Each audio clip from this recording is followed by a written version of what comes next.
Olá a todos, meu nome é Arthur Curtarelli, eu sou de São Paulo, mas estou remoto porque estou fazendo International Fellowship em Nova York e nos próximos 10 minutos eu vou te falar como um jovem cirurgião vascular pode se posicionar no mercado de trabalho. Essa apresentação é particularmente desafiadora para mim, porque eu ainda estou nesse processo, acabei de virar do meu segundo para o meu terceiro ano de mercado de trabalho e vou te contar aqui algumas técnicas que eu utilizo que podem ser úteis para você. Você já fez decisões no passado e elas invariavelmente refletiram no seu futuro. Não existe certo nem errado, mas você acabou chegando até aqui. É importante que a gente reflita pelo que ainda vem pela frente, porque das mesmas formas, as decisões que a gente toma hoje vão refletir no nosso futuro.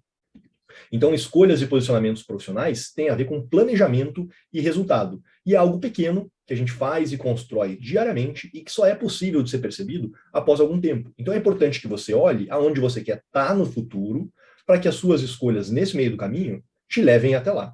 Possivelmente você nunca assistiu uma aula como essa na sua formação e até talvez já tenha ouvido alguém falar: ah, isso é coisa de coach, né? Abaixa a cabeça e trabalha forte que tudo vai dar certo. Tem uns caras piores, né, que até falam mal ou tentam diminuir essas informações, gerando um certo preconceito. A gente passa aqui 10 anos trabalhando, né, na faculdade, depois na residência, ou até mais, às vezes 12 anos, e ninguém falou para você sobre mercado e carreira.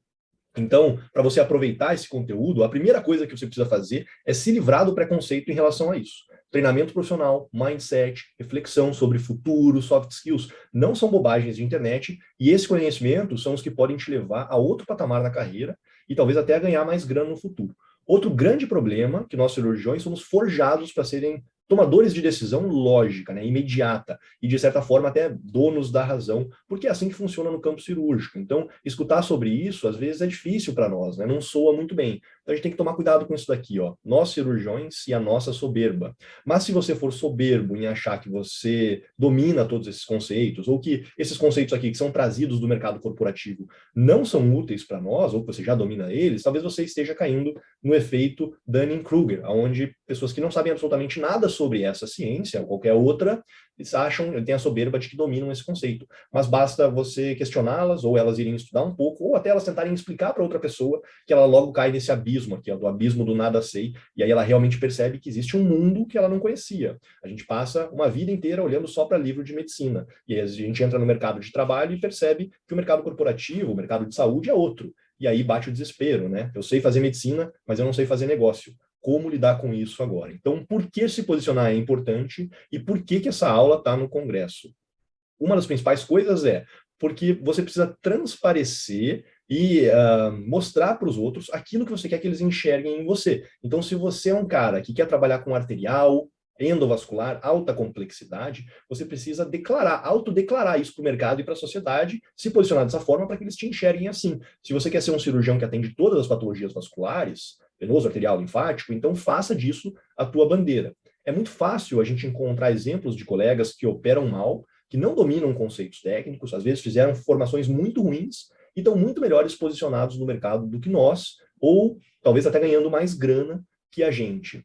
Por que isso acontece? Por posicionamento profissional. E eu sei que passou na tua cabeça aí agora o nome de alguém. Se você entendeu a importância disso e acha que faz sentido, aí vem a pergunta, né? Onde que eu devo me posicionar?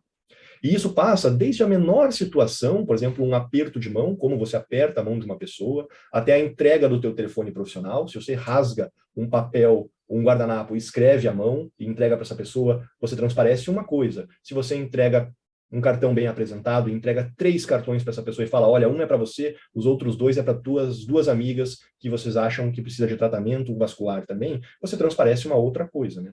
Obviamente, rede social também é muito importante, mas rede social é só uma parte do posicionamento profissional, porque todo momento é o lugar certo para você se posicionar. E isso não é fingir ser uma pessoa que você não é, e muito menos se tornar um cara chato. É apenas transmitir, de forma inteligente, aquilo que você quer atrair para você. Para nós, profissionais autônomos, é muito importante que a gente entenda isso e que nós entendemos que nós somos uma marca, que nós somos uma empresa. Agora, com essa história de gerar logo pessoal, né, isso ficou um pouco mais claro. Mas muitos de vocês aí, e eu também, somos uma eu-presa. Às vezes você acha: eu tenho uma clínica, eu tenho uma empresa. Quanto do faturamento da empresa deixa de existir se você não for para a sua clínica? Talvez a empresa quebre. Então isso não é uma empresa, então isso é uma eu-presa. Por isso que você é uma marca, né? A todo momento nós estamos transmitindo uma imagem e vendendo o nosso peixe, vendendo o nosso produto. Por isso a importância da gente dominar essas técnicas de posicionamento e utilizar isso a nosso favor, não é bobagem, né? A estratégia de posicionamento, ela deve estar alinhada com o público que você quer atingir. Então veja, se você quer atingir outros profissionais médicos e não médicos, cardiologistas, nefrologistas, e quer que eles te referenciem pacientes de alta complexidade, é um posicionamento que você tem que ter. Se você quer atingir um público geral, de classe média baixa, por exemplo, para um tratamento de espuma numa clínica popular, então é outro posicionamento que você tem que ter, né? E eu não estou falando só de rede social, eu estou falando de muito mais do que isso. Vou te dar um exemplo aqui então, né? Veja essas duas imagens, são duas imagens de duas gigantes do ensino superior no Brasil, aqui do lado a Estácio, do outro lado o Einstein, né? Vamos interpretar isso daqui. Não é à toa que a Estácio escolheu a Anitta e a Juliette e pagou uma grana para colocar as duas juntas, né, na capa do curso de graduação, e colocou bem grande aqui, ó, para você ver o valor da parcela. Divulgou isso daqui no metrô de São Paulo e nos pontos de ônibus de São Paulo. Do outro lado, o Einstein escolheu aqui o CEO, o Sidney Klausner, olha a vestimenta que ele tá, o olhar, né? E colocou aqui o nome do curso, colocou Master in Business Administration. Podia ter colocado em português, mas colocou em inglês e divulgou isso daqui na XP, no site da XP e na Infomoney. Obviamente, né, são dois posicionamentos específicos para públicos específicos. Quem que está certo e quem que está errado aqui? Não tem certo e nem tem errado. Né? Eles estão específicos para cada um dos públicos que eles querem atingir. Então eu vou te contar 5 etapas do posicionamento que eu considero ideal e utilizo nesses meus 2, 3 anos de mercado. Isso daqui eu desenvolvi refletindo e conversando com muita gente de sucesso que passou pelo frame do podcast. Então essas são as 5 etapas no meu ponto de vista. A primeira delas é a habilidade técnica, que nós chamamos de hard skills, né? Elas são a base da carreira de qualquer bom profissional, e isso daqui é obrigatório. Você tem que forjar uma boa base técnica para que você possa entregar o teu produto depois de conseguir vendê-lo, né? A segunda habilidade é a habilidade comportamental, que nós chamamos de soft skills, e aqui entra oratória, vendas, persuasão. A terceira é a apresentação pessoal, que não pode ser confundido com vaidade, são coisas diferentes, né? Por exemplo, você tem poucos segundos para transmitir para uma pessoa que você acabou de conhecer uma primeira impressão.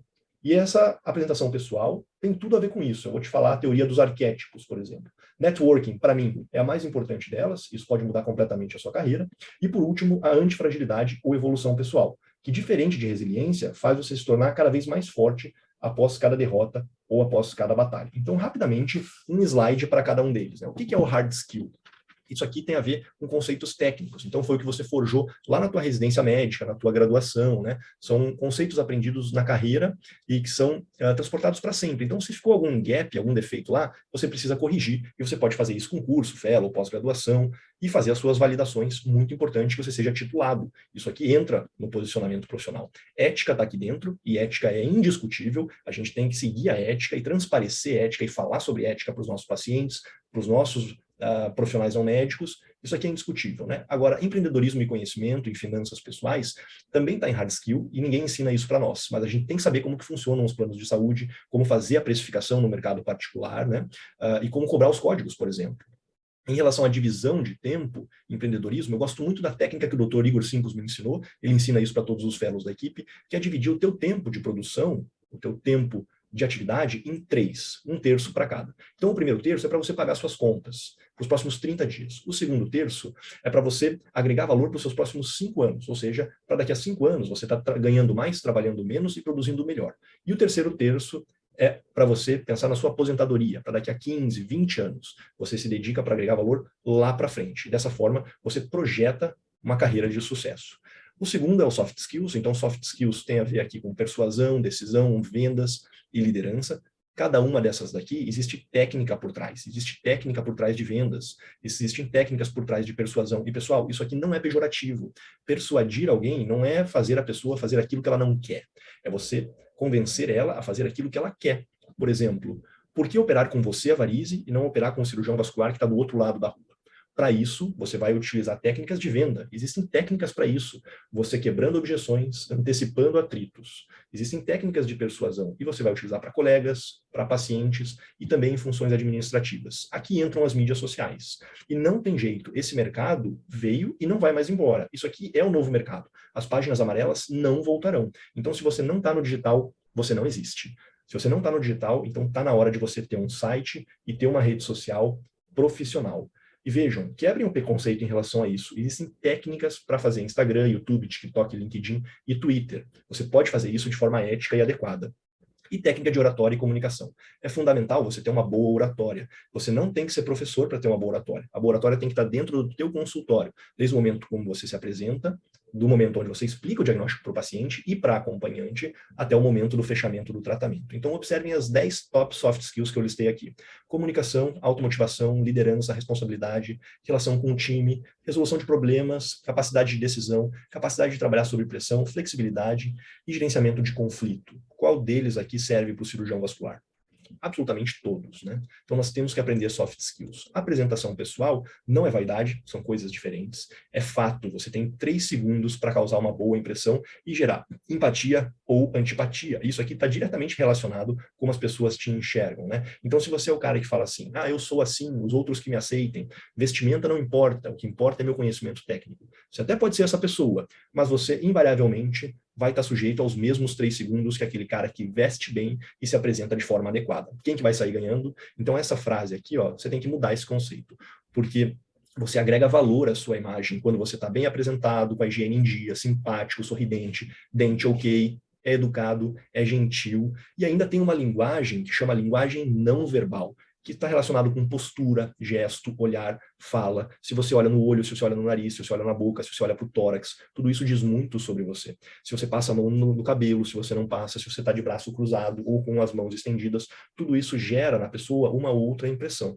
Obviamente, vestimenta é indiscutível, de extrema importância. Tudo isso formam os arquétipos, que é um conceito trazido da psicologia que está inerente ao nosso subconsciente. Existe um padrão de comportamento associado a um personagem. Todos nós, de uma forma ou de outra, somos um personagem. Existem 12 arquétipos. E normalmente nós somos uma mistura de 2 ou 3. Os arquétipos são o inocente, o explorador, o sábio, o herói, o fora da lei, o mago, o governante, o criador, o prestativo, o bobo, o amante e a pessoa comum. Normalmente a gente mistura 2 ou 3 e gera a nossa própria identidade. Isso aqui não é bobagem. Eu vou te mostrar, por exemplo, como as marcas utilizam isso a seu favor. Quando você está comprando um tênis da Nike, você não está comprando o tênis, você está comprando tudo aquilo que ele representa. Então entra no Instagram da Nike para você dar uma olhada, que não tem a venda do tênis em si. Tem um atleta desempenhando a sua atividade utilizando o tênis da Nike. Então eles estão utilizando aqui o arquétipo do herói.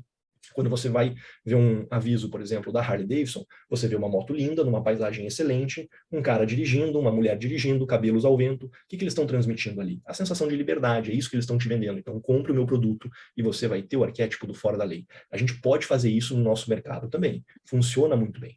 Em quarto lugar, o networking. O networking ele é criado com o tempo. Para nós que estamos no início da carreira, leva tempo para fazer isso, né? A gente tem que ir de pouco em pouco, tanto com médico quanto com não médico. Obviamente, mídia social, rede social é fundamental para isso. E a melhor forma de fazer um bom network é você utilizando um gatilho mental muito poderoso, que é o gatilho da gratidão e reciprocidade. Então, quando você conhece alguém, seja agora, ou seja uma pessoa que você já tem uma certa intimidade, se você é grato e você faz o over-delivery, isso gera na pessoa reciprocidade. Então, por exemplo, se tem a paciente e acompanhante no seu consultório e você dá atenção para as duas, por exemplo, você não ignora a acompanhante quando ela quer mostrar a foto da lesão ou quando ela quer falar dela mesma. Você está gerando ali um over-delivery. A hora que elas entrarem no carro para ir embora, a acompanhante vai dar reforço positivo para a paciente tratar com você e talvez ela te traga outras pacientes ou até mesmo ela venha tratar com você. Isso funciona também com os nossos próprios colegas, né? É muito importante a gente não ser chato, não ser um hater, né? Ou não ser um tóxico. Ninguém aguenta pessoas que só falam mal das outras, que ficam fazendo fofoca, que falam, por exemplo, das complicações dos colegas, ou que toda frase coloca o mas. O evento foi bom, mas... Então, a gente tem que ser interessante e não interesseiro. A pessoa que é hater, que ela só faz fofoca, ela transmite isso, e isso fica na imagem dela, né? Então, a gente tem que exaltar os efeitos alheios. E não é só dos nossos colegas, dos nossos pacientes também. Quando a paciente chega com um problema no pós-operatório, você fala, mas você utilizou a meia? E aí, o que você está fazendo? Você está culpando a própria paciente pelo desfecho negativo. Por que você não pega alguma coisa que ela fez de forma adequada? Por exemplo, utilizou o enfaixamento de forma adequada, reforça isso de forma positiva e depois traz o problema, né? Então, tem outra forma de abordar isso. Para mim, networking entre nós colegas é o mais importante do posicionamento profissional. Pode te levar a um outro patamar dentro da carreira. E por último, a antifragilidade, que é a busca constante pelo desenvolvimento pessoal. A diferença entre fragilidade e resiliência é que o antifrágil, quando ele toma porrada, ele aprende com isso e na próxima ele se esquiva. É diferente do resiliente. Então, o antifrágil se beneficia das dificuldades, ele aprende com isso. É importante que a gente seja também, de certa forma, early adopter e coloque a tecnologia a nosso favor, tanto nos dispositivos quanto na internet. Em relação ao dispositivo, sempre ficar atento para que a indústria não force a barra, para que a gente adote alguma coisa que não tem validação científica ainda, né? O cara que fala, eu sempre fiz assim, ou isso é bobagem, é charlatanismo, por exemplo, o cara que segue fazendo stripping de safena, não porque ele sabe fazer as duas técnicas, mas ele escolhe de forma dedicada para cada paciente quem vai para ablação e quem vai para stripping, porque ele só faz stripping porque o resto é bobagem, e o resto não funciona. Esse cara não tem mais mercado para ele nos próximos anos. Ele com certeza vai estar fora. Então, uma mensagem para os profissionais mais velhos que pensam na sua carreira é: não existe vergonha em se reinventar. E a mensagem para os mais novos, do qual eu me enquadro, é: controle a sua ansiedade e controle a soberba. Eu adoro essa frase aqui, ó. Quem não for belo aos 20, forte aos 30, esperto aos 40 e rico aos 50, não pode esperar ser tudo isso depois. Ou seja, cada qual no seu tempo. E é muito importante que nós pensemos na nossa carreira. Onde eu quero estar daqui a 5 anos, daqui a 10 anos e daqui a 15, e que a gente faça esse exercício de prospecção para que a gente consiga atingir o objetivo. Então, recapitulando, habilidades técnicas, hard skill, a habilidade comportamental, soft skill, apresentação pessoal, pense nos arquétipos e naquilo que você transmite, networking, importantíssimo, antifragilidade e evolução pessoal. Antes de encerrar, quero te mostrar o que eu estou fazendo aqui nos Estados Unidos. Então, tive a grande oportunidade de ficar em Tucson, no Arizona, com o Dr. Luiz Leon, aprender muito sobre AIVOS, sobre cirurgia vascular aberta, isso aqui é o Venavalve, cirurgia endovascular, shockwave, T-CAR e ablação de safena não térmica, com o Venacil. Tive a enorme oportunidade de ficar em Dallas com o Dr. Carlos Timaran e com meus dois grandes amigos, Carlos Scott e Felipe Pavarino, que vão falar hoje aqui no Science, aprender sobre ramos e fenestras no tratamento da aorta tóraco-abdominal. Uma das melhores oportunidades da minha vida de frequentar o Methodist Hospital no Texas, escola onde o Dr. DeBakey lecionou durante a vida, e de aprender mais sobre cirurgia endovascular robótica. Esse aqui é o cockpit do robô, esse aqui é o braço robótico para cirurgia endovascular, de poder ir para o congresso americano, o Vascular Annual Meeting da Society for Vascular Surgery em Boston, assistir pessoalmente o Dr. Frank Veitch, Dr. Aburama, Dr. Peter Glovitsky, e frequentar também a Escola de Medicina de Harvard, com o colega cardiologista o Henderson, meu amigo, e agora aqui em Nova York, de estar na NYU Langone, em Manhattan, aprendendo mais sobre cirurgia endovascular com o Dr. Maldonado, e poder frequentar a clínica do Dr. Henrique Ashner. O que eu acabei de fazer aqui, nesses últimos slides, foi posicionamento profissional. Quero convidar todos para seguirem o Instagram do Fogarty na Madrugada e escutarem o podcast Frêmito, tanto no YouTube quanto no Spotify.